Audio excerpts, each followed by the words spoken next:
let's assume a scenario where we land on the moon tomorrow, right? I think it's not so much about who lands on the moon first, it's about who can enforce policy and law on the moon first, right? I think that when I think about that lens, so I kind of see historical parallels to maybe discovering the Americas. I bet there's probably not life forms and indigenous people on the lunar surface, as far as I know. But I think there's going to be a lot of this like aggressive push once once Artemis is going, everything's going. It's like to build and build and build, and the question becomes, okay, well, who's enforcing a future on these different terrains and surfaces? And if I were to think about, if I want to think about my like optimistic, excited hat on the future of space, I think it's a world of abundance. I think it's a world of shared resources. I think space has a tremendous amount of value for us here on Earth to extract from at a way less cost.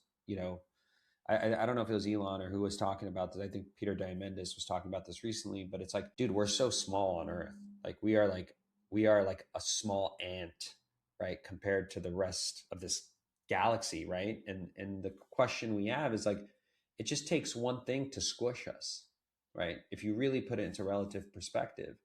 And the question is like, how aware are we going to be as a civilization that's going to continue to explore into this thing? And I'm talking about humans as a species. How aware are we to value that in a world in which we successfully conquer or take over Mars or the moon or whatever it is, right? And hopefully keep pushing that direction.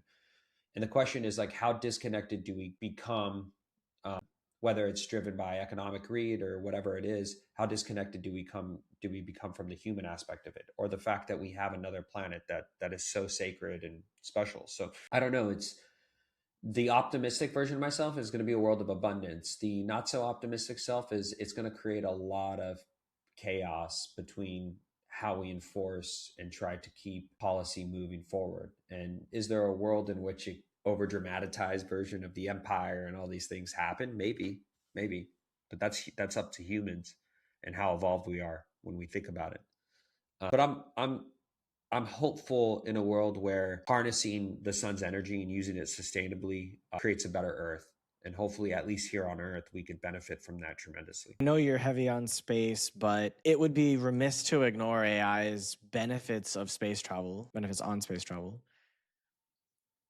Thanks for watching. If you liked this insight, I've handpicked another video for you right here on the screen. For more actionable strategies that get you real results, hit subscribe.